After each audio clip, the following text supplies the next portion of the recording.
Tidurnya umatnya Rasulullah itu luar biasa, terutama tidurnya orang puasa. Tidurnya tasbih, tidurnya ulama juga tasbih. Karena dengan tidur itu kita tahu alamat kematian. Di mana kita masih di dunia saja punya kondisi di mana kita tidak bisa menentukan diri kita sendiri. Dan itu awal dari kita mengimani la haula wala quwata illa billah. Segagai koyok ngono ternyata ada kondisi di mana kita tidak bisa mengendalikan diri kita sendiri.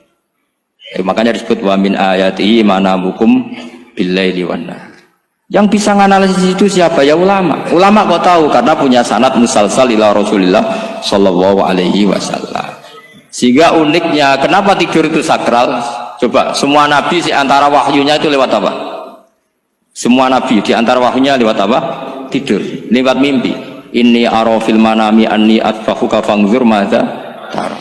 Maka mimpi ini harus dikelola secara baik, yaitu kalau kamu mau tidur, wudu dulu, baca tasbih, terus tinggalkan semua dunia, anggap saja ini pemanasan kematian.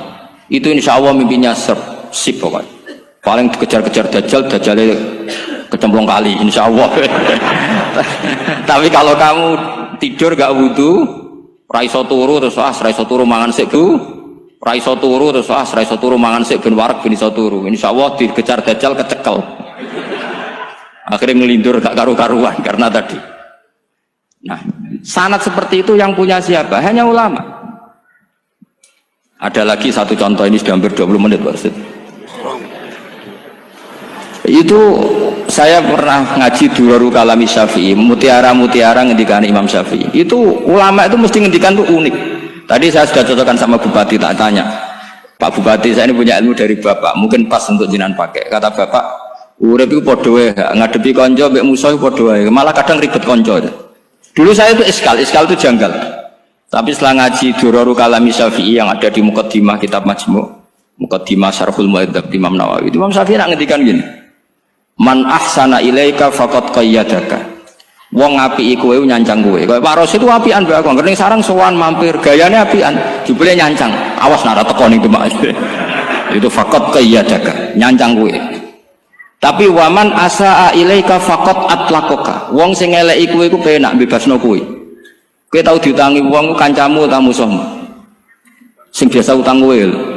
Kanca. Kowe numpak mobil ketemu musuh enak ra usah nawani, nek ketemu kanca monggo bareng. Sing ngel-ngelo kowe kanca ta musuh? Artinya gini, kanca ya barokah, nggo perjuangan, musuh ya barokah mergo ora tau utang. Jadi segampang itu ulama melihat kehidupan itu. Man ahsana ilaika faqad qayyadaka wa man asaa ilaika faqad atlaqaka. Jadi akhirnya kita hidup itu berkah terus. Di kanca ya enak kados kula di kanca Gus Yofur nak kula mboten saged fikih musyawarah, ra iso tasawuf musyawarah. Di kanca Pak Rosid, kanca rai sederhana. Pokoknya duwe. Tadi kurang contoh. Kalau rai Arab kan enggak sederhana, Pak. Wajahnya mewah terus. Ekonominya juga sederhana. Saya sama Rosid sama-sama gak kaya. Saya tidak dinyatakan kan Gus Yofur sama Gus Baknya ngebis. Memang saya sering sama Gus Yofur ngebis sampai sekarang masih sering. Bukan karena miskin yang jelas itu pilihan itu. Jadi ulama itu segampang itu melihat kehidupan. Saya termasuk kiai muda yang nggak takut mati, bukan karena yakin di surga gitu, karena saya sering baca berdoa. Allahumma ya Allah, kata Rasulullah, kamu harus berdoa ya Allah. Ij'alil hayata ziyadatan li fi kulli khairin wal mauta rohatan li min kulli syarrin. Mungkin sekarang kita ada zina, mungkin sekarang kita ada korupsi, mungkin sekarang kita ada maling, tapi potensi itu tetap ada. Yang bisa ngakhiri itu apa? Kematian. Maka anggap saja kematian itu rohatan li min kulli syarrin, semua mengakhiri semua keburukan. Kayak apa Rasulullah memandang kehidupan? Kalau kamu masih hidup, anggap saja ziyadatan li fi kulli khairin. Saya gara-gara hidup saudaranya kersane Pak Rosid ngaji di sini. Ikhlas Pak Rosid itu sangat ikhlas. Saudaranya senior kula dipaksa nggih gelem, diintimidasi nggih gelem. Wah itu barokah. Nanti setelah saya mau mati, pikiran saya juga akan ridho-ridho saja. Ya Allah, ini akhir dari segala potensi keburukan saya. Sehingga kiai NU, kiai alim itu ada bajingan, tukang ngemel wong kok mati. Saya gitu Pak, niki saya. Tanggane ra ono sing gelem muni saya. Kiai ini maksud, ayo Pak, muni saya Pak. Mboten saya ini tempuh. Lan saya pun mati, pun mboten saged nakal nih. Ya jenenge rohatan li min kulli syarrin. Kalau mayit ya rohatan lahu min kulli syarrin. Kayak apa? Sanad kita ke Rasulullah kabeh itu dimanage jadi ibadah. Al hayat ziyadah fi kulli khairin, al maut rohatan min kulli syarrin. Kenal Pak Rosid ya ibadah. Apalagi kenal Gus Zofur ibadah, kenal Bupati ibadah, konco perjuangan. Kok kenal preman ya ibadah, konco latihan dakwah. Anggapnya latihan ngelola rehab. Kenal polisi ibadah, jaga stabilitas nasional. Kenal ABRI ibadah, jaga NKRI. Kenal orang nakal ibadah, dianggap pembina. Semua itu ibadah. Kayak apa ajaran agama ini? Semuanya baik-baik saja. Tergantung niat. Tapi sanad ini siapa yang punya? Hanya ulama. Nah ulama itu siapa? Ya orang yang kamu ketemu. Dalam konteks ini Mbah Mun. Mbah Mun ngajari kita macam-macam. Mbah Mun ketemu orang siapa saja hormat.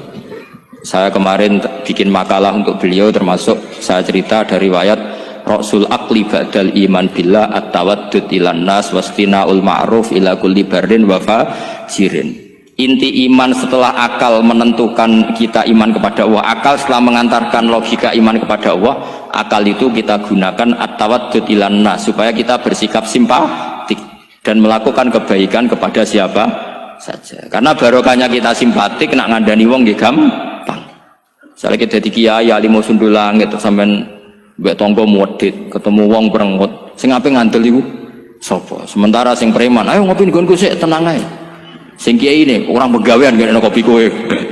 Akhirnya sing preman sakhok di pengaruh, sing kiai ini bakhil gak duwe pengaruh. Itu tidak boleh kejadian seperti itu. Makanya ada riwayat wastina'ul ma'ruf ila kulli barrin wa fajirin. Jadi kula suwun sanad-sanad seperti itu tidak boleh hilang. Saya itu kitabnya Mbah Al-Ulama Al-Mujaddid itu setengah hafal. Sampai sekarang masih tak baca. Kalau mau tidur tak baca. Bahkan di tas saya itu ada terus. Ya karena kalau saya di Jogja kangen Mbah Mun baca itu. Ketika beliau masih sugeng. Apalagi sekarang. Karena jangan sampai saya ini punya fatwa yang mukhalif terhadap fatwanya Mbah Mun. Ini terutama warning sama santri sarang. Gak boleh. Terakhir itu Mbah Mun punya kecenderungan, punya pikiran kayak Yusuf Qaradawi. Ya potensi wajibnya zakat khodrowat fawakih.